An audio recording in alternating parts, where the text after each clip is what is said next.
Hey guys, welcome back to playing Perfect Match Chapter 5. You and your friends survived a car crash, but can you survive meeting the parents? Well, what about Damien? Like, is Damien gonna be crashing on this party and being like, perfect match? But at least we're alive. Chapter 5, Home Again.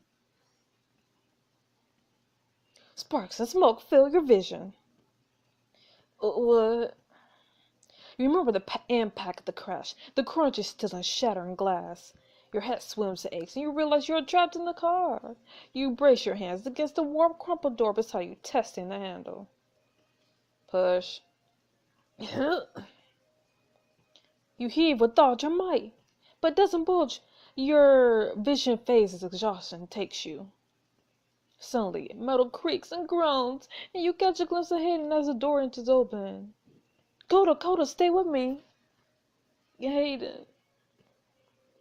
Slowly, darkness fades in around you, and you hear the distant sound of sirens. And then all goes black. You make out the distant beep of medical equipment and the murmur of busy voices. Your eyes open as the hospital room comes into focus. Coda, you're awake! Nadia, what happened? We were in an accident last night. Is everyone okay? Everyone's fine. I don't remember too much, but the paramedics say they found you outside the car. But I remember you being pretty banged up. How did you escape the wreckage? How did I get? I'm not sure. My memories are his.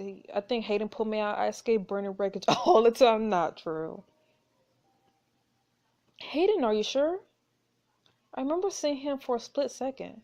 Well, then you're dating a hero. If you pried that door open, it must have been some adrenaline rush. Hayden arrives holding a bag from the gift shop. His eyes light up when he sees you. Coda. You two should catch up. I'm gonna go check up on Steve. He's speaking with his doctor just down the hallway. Nadia leaves as Hayden takes his place at your side. I was so worried about you. Hayden presents you with a gift in his hands, a bouquet of flowers. I got these to cheer you up, maybe make you feel better. They're beautiful. But what about you? Are you alright? I got a little banged up too. The doctor's clear B, but my memory is spotty. Hayden, I'm so glad we got out of this, okay? You're my hero.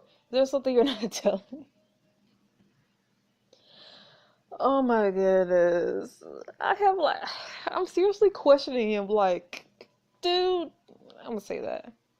Well, I didn't want to worry you, but I did hit my head pretty hard. I don't remember anything after the crash. Then you don't remember pulling me out of the car? Me? No.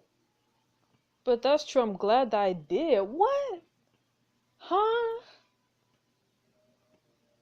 What? did he like lose his memories when I don't know. I keep thinking robot and clones. Everything happens so fast. Hayden slides his hand over to you and grips it tightly. Hey, we're safe. We're together. Everything's going to be fine. After your doctor returns for a brief final inspection, you are released with a clean bill of health. Heck yeah. You exit to the lobby at the hospital where you find Stephen Nadia conversing with the older man. Coda, Hayden, I'd like you to meet my father. Uh-oh. Robert, nice to meet you both. I came as soon as I heard. Are you sure you're his dad? The man offers his hand and Hayden shakes it, giving a curt, reserved nod. Hey. Glad you're here. It's great to see a friendly face after that ordeal. You gave old man quite a scare. I promise there's nothing to worry about. We were just as scared as you are. We'll try to minimize auto collisions in the future. I mean, let's be honest. Well, at least we could have each other to lean on, right? I assure you we were obeying all speed laws, Mr. Tennyson. Relax, Nadia. I'm sure you were. Anyway, I've spoken to the doctor. Steven's been given the clear, but he took a pretty nasty hit. He also got a bad cut in his palm from a broken glass. Nadia dotes over a bandage wrapped around Steve's hand. I'm fine, Nadia. Nothing but a scratch. If it's all, I'd like to take Steve back to my place to rest up, and to give him some time-tested home remedies, I bet. Gonna get him recharged. I'm pretty sure it's whiskey, or apple cider vinegar, or both, but that's my pops for you, always with the DIY. Is there anything we could do to help?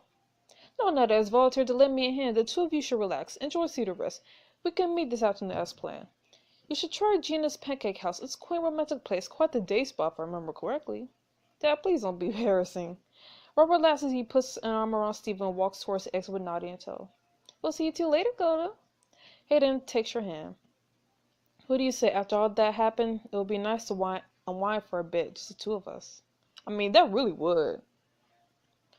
But yeah.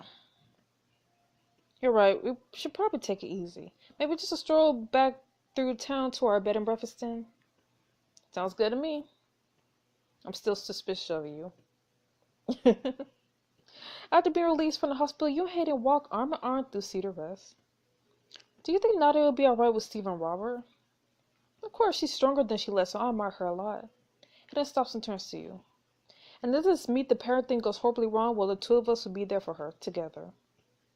Us, huh? You know, I don't get tired of hearing you say that. I'll be sure to say it more. He leans close, smiling. Kiss up. You draw him near and kiss him slowly, sweetly, deeply. I could do this all day. Tempting, but we do have plans today. We should get back to our rooms and freshen up before it's time to meet with the others. Later that day, you arrive at a quaint property with the barn that greets you on the way to a rustic farmhouse. Oh, this is where Robert lives? Way different from anything in the city. Yeah, but somehow I think it fits Robert. How so? I don't know, I just kind of get a feeling about him. Something old-fashioned, nostalgic, familiar somehow, I bet. How very cryptic of you. You continue up a cobblestone path to the front door of the main house. When you knock on the door, Robert greets you with a smile and another hearty handshake. Great to see you two. Come in, come in. Robert leads you to the living room where Nadia and Steve are enjoying beverages on a couch. Hey, you two. Hey, guys. Yes, hi, hello. Gonna offer you two some drinks, coffee, milk, something stronger. I mean, I don't like coffee, I don't like milk, and I'm kind of scared of what that something stronger is. I'm curious. Robert gives a small chuckle and a wink. After what you've been through, I don't blame you. I'll pour us a couple fingers of the good stuff. And for you, Hayden?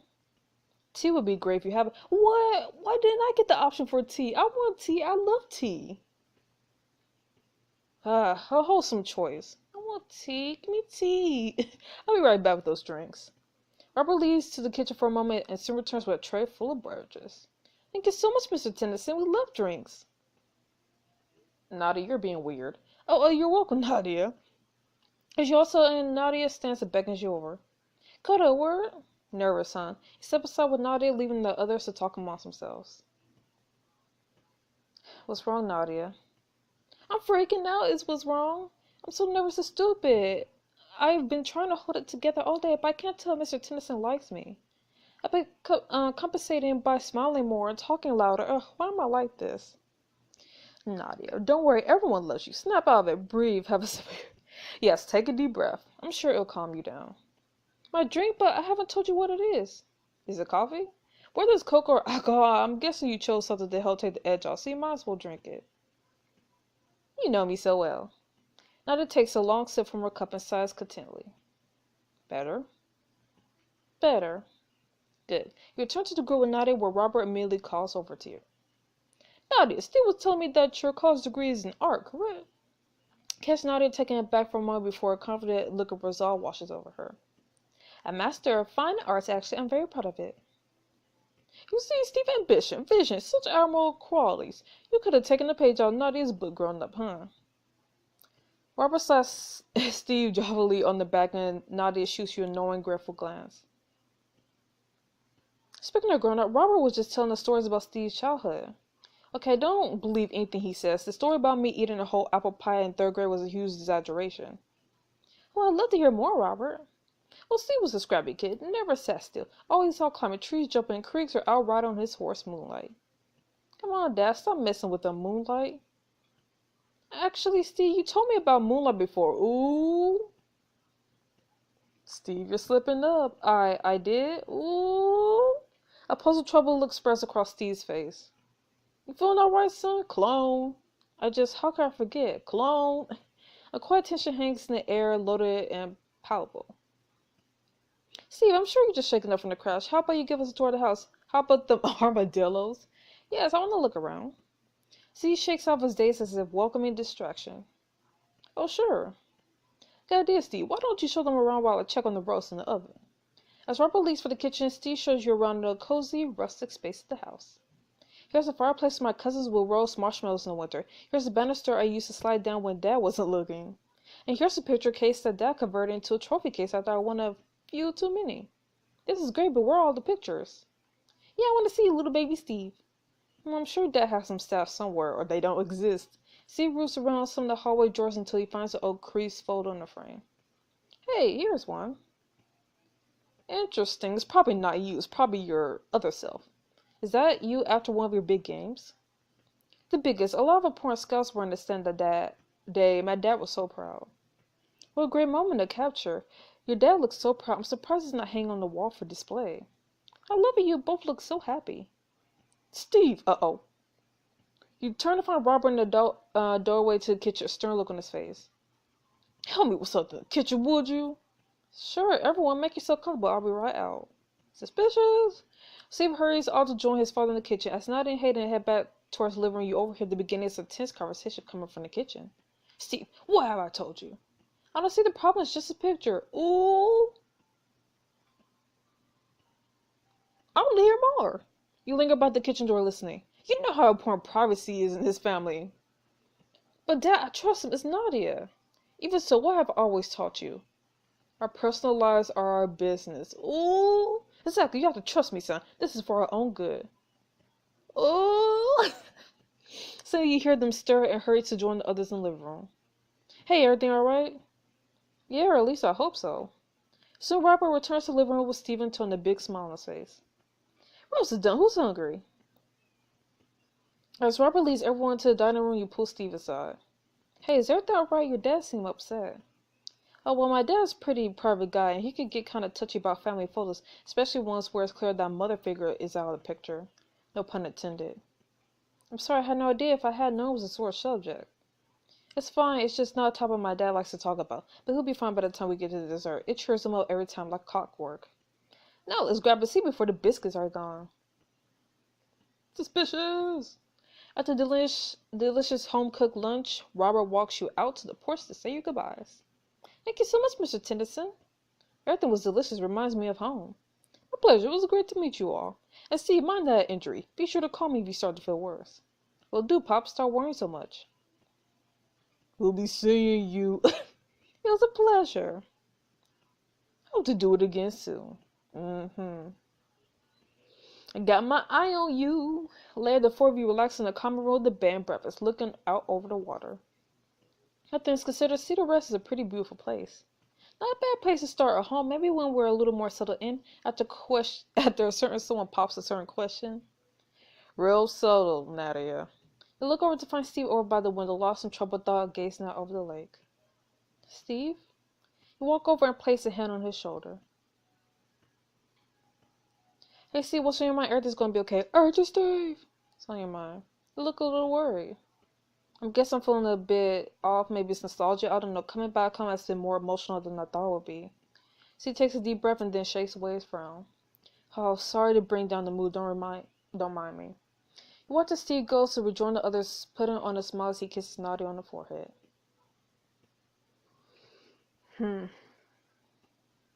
Later that night, you awaken to the sound of shouting and rush over to Nadia's suite. Nadia, what's wrong?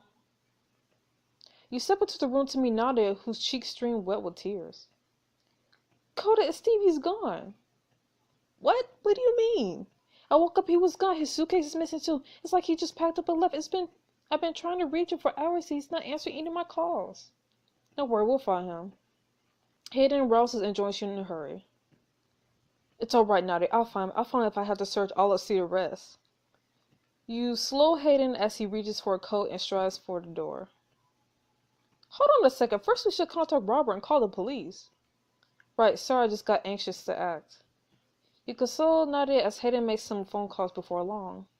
I alerted the local sheriff's department. I tried to call Robert too, but there was no answer. Maybe we should go to his place and check in person. I'll go, you stay with Nadia. Hayden gives you a kiss on the cheek and heads out the door with purpose. Minutes later, you sit holding distraught Nadia, but time does nothing to ease her pain. Coda, I can't just sit here and do nothing. I have to go search for him. There's only a few places he might go. Maybe if you and I retrace our steps together, we could find some kind of clue. I mean, no lie, if you could go with me. I don't know if I could face what we might find alone. Ooh!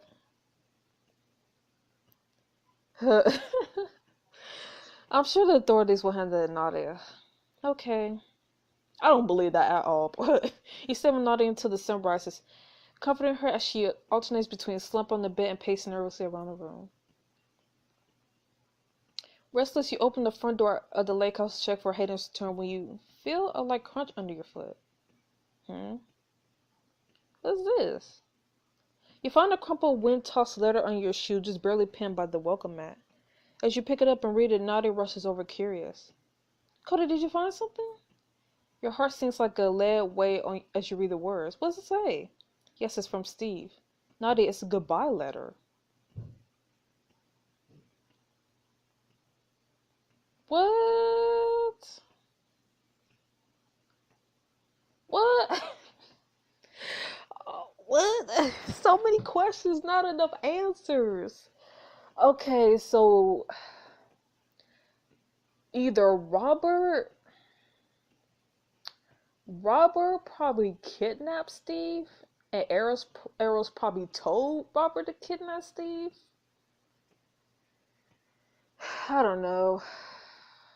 Something fishy's going on. I really do feel like, I don't know, like, I feel like maybe Robert is working with Arrows, and I don't know, maybe they just want to like pull him out and be like, this is getting too dangerous. He is slipping up so much. I feel like that's what it is, because Steve has been slipping up. Like, in past chapters, and then this chapter, when we was talking about his horse, he was all like, my horse. So I feel like maybe Robert contacted Arrows, and then Arrows was all like, pull him out. He's slipping up too much. This is too dangerous. So I don't know. But I'm excited to see what happens next. So I'll see you guys next week for the next chapter of Perfect Match. Stay frosty. Bye bye.